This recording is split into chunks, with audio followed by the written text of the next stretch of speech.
Parshat Ki Tavo contains a litany of curses, of tochacha, of rebuke, that will, God forbid, come upon the Jewish people if they turn their backs on Hashem and fail to serve Him properly.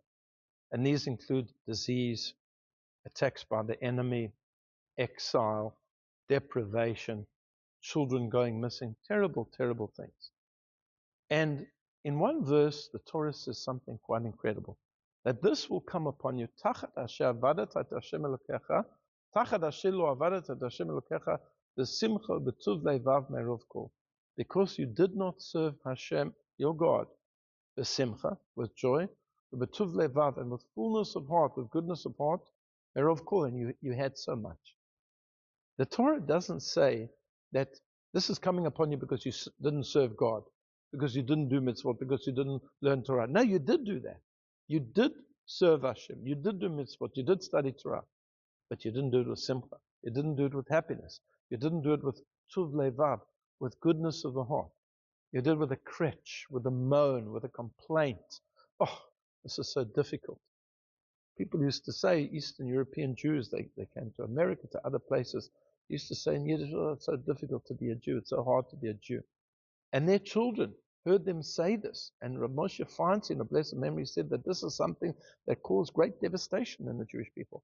Because if you're a young Jewish person, and you hear your parents saying the whole time how hard it is to be a Jew, why would you want to be a Jew?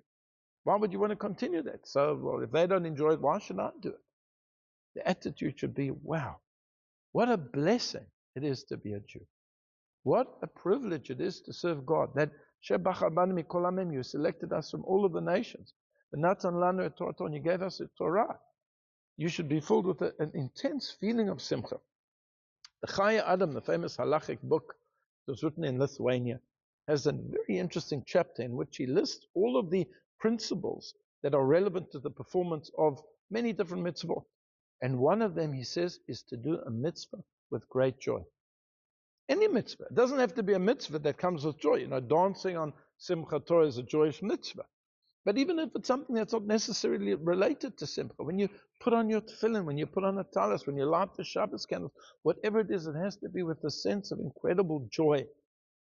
In this way, we are able to inculcate the Judaism within our very bones.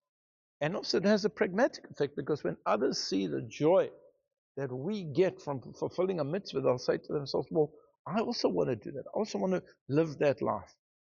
And we are able to inculcate this by understanding the mitzvot better and by working on the commandment of V'ahavta et Hashem Elokecha. You shall love Hashem your God, because if you love somebody, whatever you do for them is done out of a sense of joy. So if we want to avoid this litany of curses, what we have to do is serve Hashem with simcha, with joy, with tuv levav, and with goodness of heart, when Hashem has given us so much. I wish you a Shabbat Shalom.